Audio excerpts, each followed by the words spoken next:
voltei com história. Vamos primeiro para a história. As duas aulas eu vou fazer juntinha porque são pouca coisa, são poucos quesitos, certo? Então, eu faço história, geografia e vocês respondem aí. Os videozinhos vai ser os dois juntos, história e geografia juntos, porque são poucos quesitos. Pouquinho, não se preocupe, tá certo?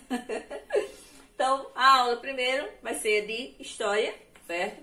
A gente continua trabalhando a família, que a gente viu os tipos de família, né? Na página 29, na página 28 foi a tarefa da semana passada, para você montar a sua família aí, a estrutura da sua família, como era mais ou menos, né? Com as figurinhas que tinha lá. E hoje a gente vai para a página 30, uma diversidade de família. Então, hoje nós temos mais abertura, né? E temos aí vários tipos de família, certo? Então tem aí, ó, a família de Renato é formada por Renato e pelo pai, que é onde eles estão dentro da manilha, né? Estão aí dentro dessa manilha de concreto, né? Manilha de esgoto, mas não tem nada aí, só tá a manilha seca. Então, a família de Renato é só Renato e o pai dele. A família de Alice, não é Alicia, né? É Alice. A família de Alice e Arthur, Alice e Arthur moram com os avós. Então, a família de Alice é ela, Arthur e os dois avós, a avó e o avô, né? Já é diferente. Aí temos outra aqui. O pai de Joana se casou com a mãe de Carlos e todos formaram uma família. Então, tem o pai, né, de Joana se casou com a mãe de Carlos. Então, Carlos e Joanas são irmãos só de coração, porque de pai e mãe eles não são. O pai de um é diferente do pai de outro, certo? Então, tem pessoas que já vêm de outro casamento, já traz um filho, e se casa com outra pessoa que já traz outro filho, e aí vão formar uma nova família, né? Certo? E tem aqui, Marisa tem uma mãe e 2 irmãos adotivos. Eles são uma família há 2 anos. Então tem aqui, ó, Marisa, que é a mais velhinha, a menina maior, a família dela só consta a mãe e 2 irmãos que não são irmãos de sangue, são adotivos, são adotados pela mãe dela, né? Ela é filha de sangue, mas tem outros 2 filhos de coração, que quando a pessoa adota, a gente chama filho do coração, certo? Então, Marisa tem 2 irmãos que não são de sangue, são de coração, irmão dela. E ela, na família dela, não tem o pai, só tem a mãe.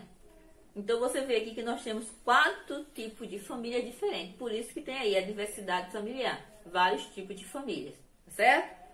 Mas nem por isso deixa de ser família. Família não é mais a chamada tradicional, que é pai, mãe, filho, né? Então, nós temos família onde tem só o pai e o filho, ou a filha. Família onde tem a mãe e o filho ou a filha. Família onde tem os avós e o neto, né? Família onde tem 2 pessoas que se casaram, tiveram outro casamento, trouxeram filho daquele outro casamento e se casaram e formaram outra família. Então, hoje, na atualidade, no momento que a gente está vivendo, nós temos vários tipos de família, tá certo? Não é mais só aquela de pai, mãe, filhos e irmãos, né? Já temos outros tipos de família. Então, aqui na página 31, certo? Um pouco mais sobre a árvore genealógica. Aí, a árvore genealógica é as nossas raízes, certo? Então, é a nossa descendência, certo? Então, eu tenho alguma coisa que veio do meu avô, veio do bisavô, então foi passando de geração a geração. No meu caso, certo? Que passou de geração a geração foi a cor da minha pele. Meus bisavós eram negros, minha avó era negra, meu pai é negro, então eu trago essa herança genética, certo? Então você sempre vai trazer alguma coisa dos seus antepassados, que vai passando de geração em geração, e às vezes chega até você. No meu caso, foi a cor da minha pele. Então aqui tem uma forma de representar as relações de parentesco de uma família é fazendo uma árvore genealógica. A árvore genealógica é um desenho que mostra a ligação entre pessoas da mesma família. Veja o exemplo da árvore genealógica da família de Amanda, certo? Então, a família de Amanda começou com os avós paternos e avós maternos. Vou colocar o livro em pé para vocês verem, tá? Mas no livro de vocês também tem. Então, a árvore genealógica de Amanda começou com os avós, tanto os avós por parte de pai, como os avós por parte de mãe. Então, aí veio o pai e a mãe, e veio Amanda e o irmão, certo? Então, quando você está falando sobre parentesco, então a gente sempre vai buscar o que a gente chama de nossas raízes. Então, nossos tataravós, nossos bisavós, nossos avós, nossos pais, até chegar a gente. E às vezes a gente traz uma herançazinha genética dessas pessoas que são parte da nossa família. Às vezes é a cor do olho, a cor do cabelo, a cor da pele, né? A estrutura óssea, o jeito do rosto, o formato. Então, o cabelo, né? Se é encaracolado, se é crespo, se é liso, se é castanho escuro, se é loiro, se é preto. Então, isso são heranças genéticas que a gente traz dos nossos parentes, do nosso parentesco, certo? Então, aí tem o exercício, 3 questãozinhas que vocês vão ter que copiar no caderno e responder no caderno, pois o livro não tem espaço para ser respondido. Então, aí, qual é o nome do irmão de Amanda? Tá aí na árvore genealógica, certo? Na número 2, o que José e Vera são de Amanda? E quem são Marco e Érica na vida de Amanda? Então, são 3 perguntinhas relacionadas à família de Amanda que está nessa árvore genealógica aqui, certo? Então, qualquer dúvida, estou no zap. Essa é a nossa aulinha de História. Então, vamos passar para a nossa aula agora de Geografia.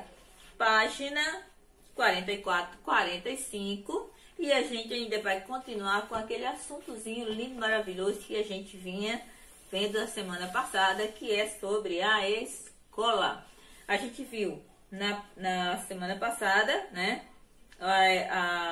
vários tipos de escola, certo? Na página 42, 43, está falando sobre cidadão do mundo, né? Está falando, dando a importância de um direito que todo mundo tem. Aqui está dizendo que é a criança, mas todo mundo tem esse direito de estudar, não é só a criança.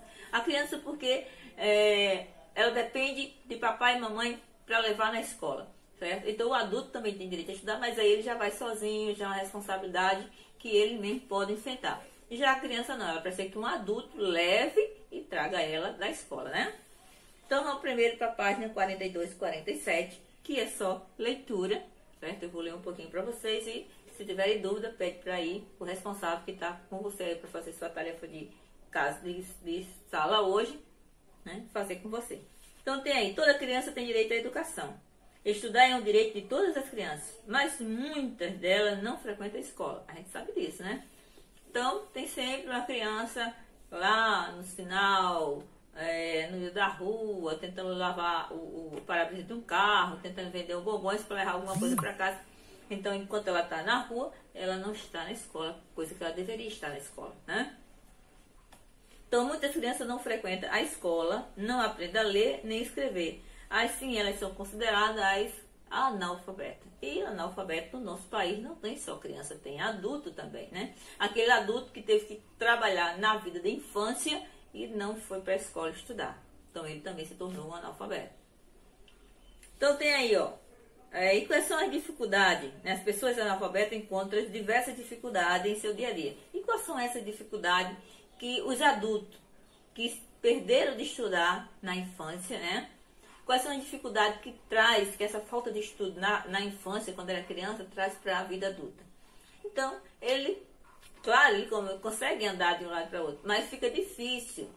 Por exemplo, vocês que moram em Cabedelo, para vir para João Pessoa, um adulto analfabeto, para pegar um ônibus em Cabedelo para vir para João Pessoa, ele vai ter que pedir alguém para ler a placa do ônibus se aquele ônibus está vindo para João Pessoa, ou se aquele ônibus, se ele está no centro da cidade, em João Pessoa, ele vai pedir para alguém ler se aquele ônibus está indo para Cabedelo, porque ele não sabe ler. Então, essa é uma das dificuldades. Quando você vai assinar um documento, certo? A pessoa que não lê nem escreve, que não sabe escrever, ela vai colocar a digital, certo? Ó, vai botar no carimbo e vai colocar no documento, certo?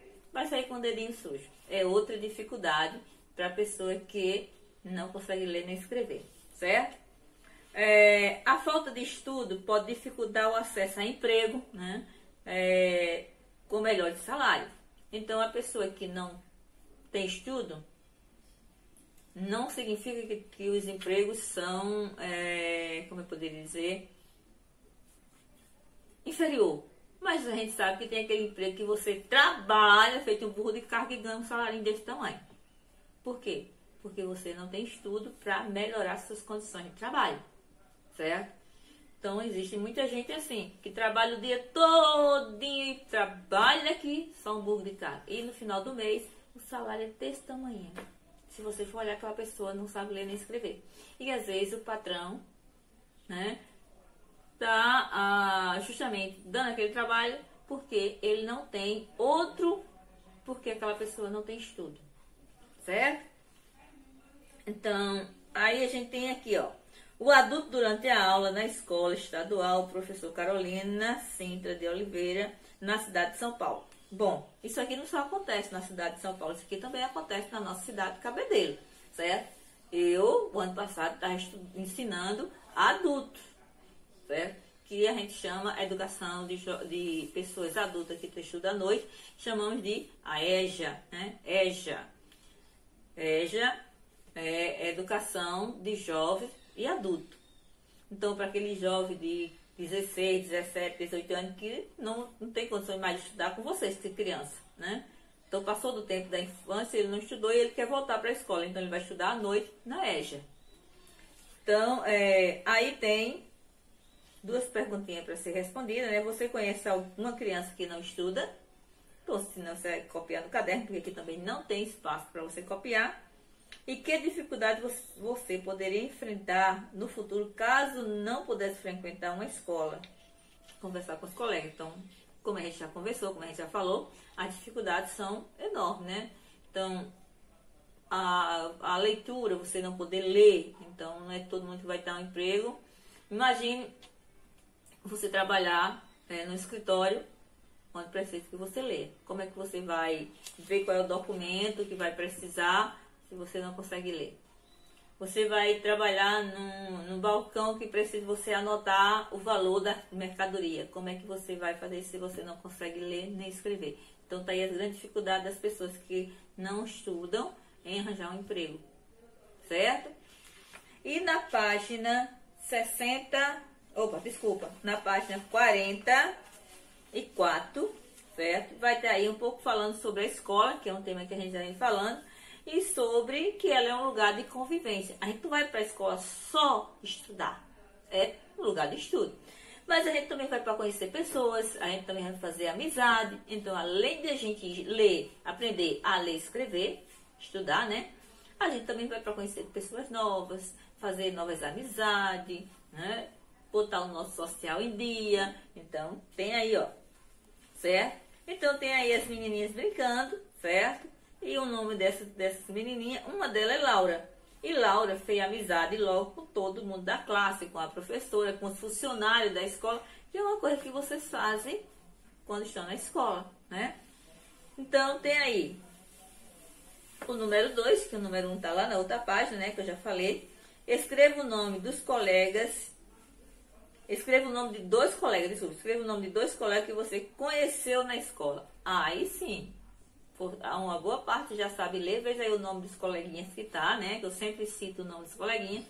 E você vai escrever os dois. E como vocês se conheceram o ano passado, porque essa turminha tá juntinha desde o ano passado, então vocês sabem o nome dos coleguinhas de vocês. Então, escreva o nome de dois coleguinhas. Ah, isso aqui tem que ser copiado no caderno, tá certo? Mas também tem linha que você pode dar a resposta aqui no livro mesmo. Deixa eu copiar no caderno, não. Copia do caderno só da página 43. Certo? Aí tem aqui, número 3, escreva o nome de duas pessoas que trabalham na sua escola. Então, você vê que tem 4 figuras aí. A diretora, a cozinheira, o zelador e o porteiro. No caso da gente, a gente chama de vigia, né? Lá o porteiro da escola a gente chama de vigia. Então, na escola, quando a gente trabalha, a gente não só tem professor. O professor é aquele que está na sala de aula lhe ensinando a ler e escrever. Mas tem várias outras pessoas que trabalham na escola. Tem o pessoal que faz a limpeza, que é o pessoal de apoio, que a gente chama pessoal de apoio, que é o pessoal, que é as meninas que varrem a sala.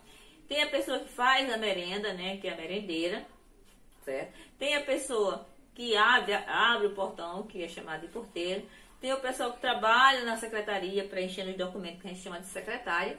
E tem aquela pessoa responsável por tudo isso, que é o diretor. Então, vocês vão ter que dar o nome de duas, não é da profissão, é o nome de duas pessoas que trabalham lá dentro da escola, certo? Então, como é o nome da diretora? Como é o nome da pessoa que faz a comida, da merendeira? Como é o nome dos rapazes ou das moças que ficam ali na frente recebendo vocês no portão? Para não deixar vocês nem entrar nem sair, né? E deixar a mamãe entrar ou sair quando ela não tem pressão de falar com a diretora. Então, eu quero o nome de duas pessoas, né? Como é o nome das professoras? Além da meu, né? Vocês sabem o meu, né? Espero que saiba mesmo. Então, ó, tem o nome de duas pessoas para você colocar aí. Então, essa é a nossa tarefinha de geografia de hoje. História e geografia. E aí você tem até 5 horas para me dar a resposta. Se chegou um pouquinho tarde, não tem problema. Eu deixo o grupo aberto justamente para isso, certo? Então, qualquer dúvida, estou no Zap.